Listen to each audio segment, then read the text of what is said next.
Hello everyone. So today we're going to be talking about a character that's pretty famous and is not of the Marvel or the DC universe. Of course, we're going to be talking about Omni-Man. Now, Omni-Man was first referenced in Alan Moore's and Chris Sprouse's Supreme, the Story of the Year, from August 1996 to September 1997, in which Supreme, although in his civilian identity of Ethan Crane, would illustrate the adventures of Omni-Man. Robert Kirkman would officially introduce Omni-Man as the father of the character in his comic series Invincible, although redesigned by Corey Walker and Ryan Ottley as a black-haired, mustached man compared to a Supreme design of blonde hair and a clean-shaven face. Now, there are two storylines, and the first storyline is Supreme, and the second storyline is the one that everyone much knows in Invincible. Now, we're going to start with the Supreme part.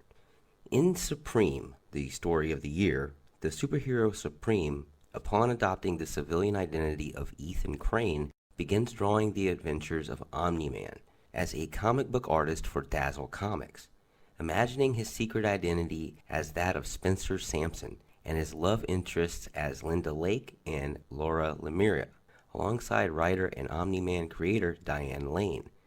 Later, supervillain Cyberzerk attacks Supreme's place of work in search of Omni-Man, assuming the comics to be accurate to real life, and kidnapping Dane in an attempt to draw him out, subsequently mistaking Supreme for Omni-Man.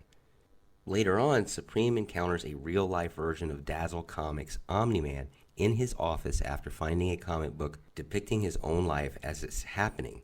After questioning their respective existences and both excusing the other to be fictional, Omni-Man and Supreme decide to demonstrate each other's power in a brawl, with Diana helping Supreme by proving background on Omni-Man's powers. Ultimately, after breaking character, Omni-Man, one of them, reveals himself to be the interdimensional Zazaz, the Sprite Supreme, having imitated Supreme's Omni-Man in an attempt to win the Imp Olympics. Following a multiversal war and a subsequent revision of Earth's history in Erik Larsen's Supreme, set during the events of Invincible, the real Omni-Man faces a, quote, mean Supreme after he viciously beats Suprema into a coma and goes on a killing spree, murdering criminals to reestablish his position as the most powerful superhero on the planet. While Dane, the modern Supreme, and other surviving Supremes of the Supremacy, having been stripped of their superpowers, adjust to their helplessness in ending Mean Supreme's rampage. After bringing their fight to the moon, knocking the Mean Supreme unconscious, Omni-Man is surprised when the Mean Supreme is captured by Chromium. While on Earth, Diane and Supreme are also just simply amazed to see a real-life version of their character brought to life after finding Dazzle Comics had no longer existed. Now we get to the part that pretty much everybody knows and loves so far in the Prime Video collection, the Invincible series. Now, Omni-Man arrives on Earth in the 1980s, where he eventually adopted the secret identity of the best-selling author named Nolan Grayson. He married Debbie, whose life he had saved a few times, and they had a son together named Mark Grayson. In issue number 7 of the comic series, Nolan lures Earth's premier superhero team, the Guardians of the Globe, to their hideout in Utah, where he brutally takes out all of the members. It was later revealed that the Immortal, the Guardians' leader, had been resurrected by the supervillain duo, the Mauler twins, in an attempt to brainwash and control him.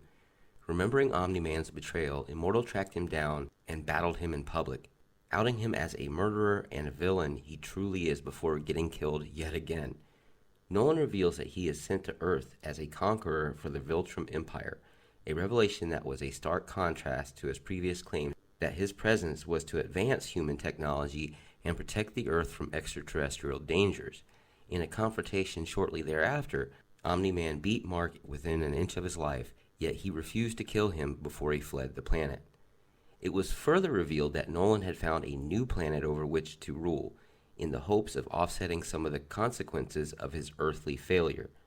Nolan's rise to power, however, was entirely peaceful, and the custom of the native inhabitants, the Mantis aliens, which are an insectoid people who live entirely within a 9-month span, was to simply choose the oldest among them to act as their leader.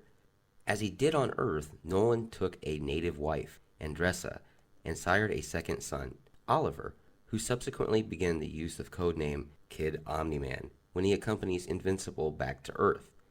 The genetic differences between Viltrimites and the Mantis people were more apparent than they were with humans. This caused the child to age much more slowly than his mother's species, but much faster than his father's. Omni-Man's attempt to appease the Viltrim Empire ended in failure with his defeat and capture at the hands of his own people. He was held captive in prison until the Empire was able to send the required Viltrimite executioners. His parting words to Mark were, "Read my books, Mark."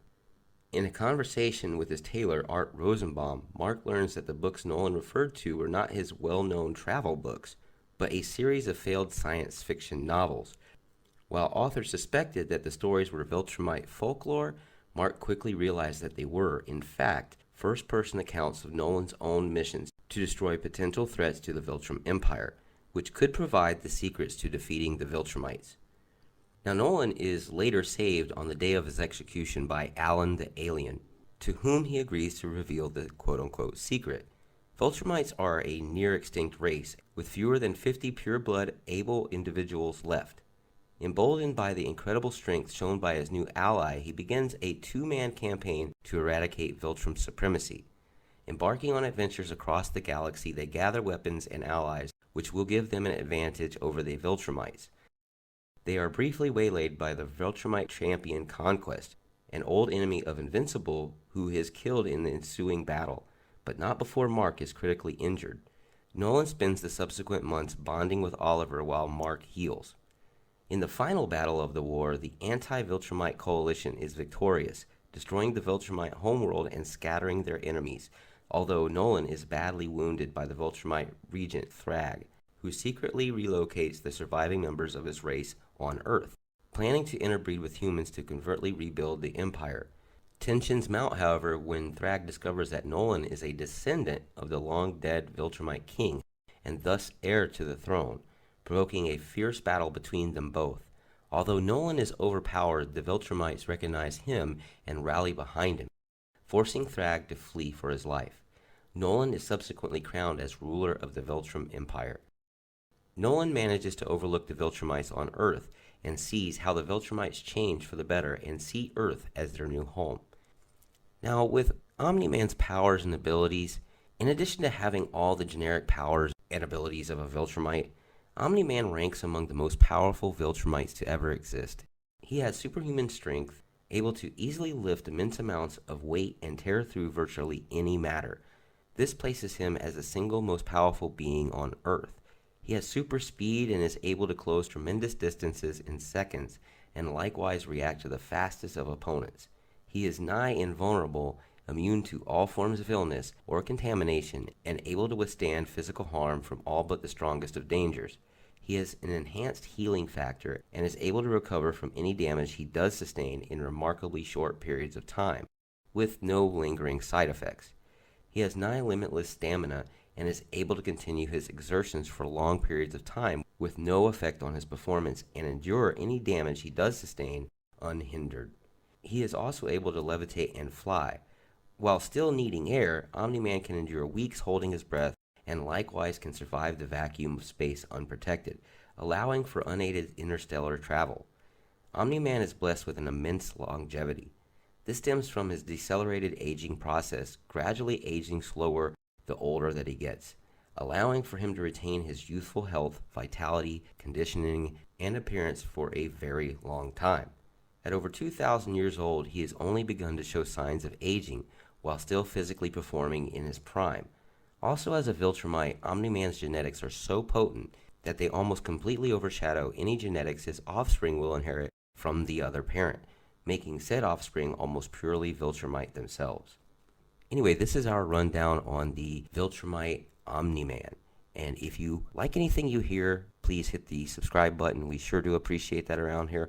Also, go down to the comment section, write down below some characters maybe that you would like to hear about. We'd love to do that for you. As always, Excelsior, see ya.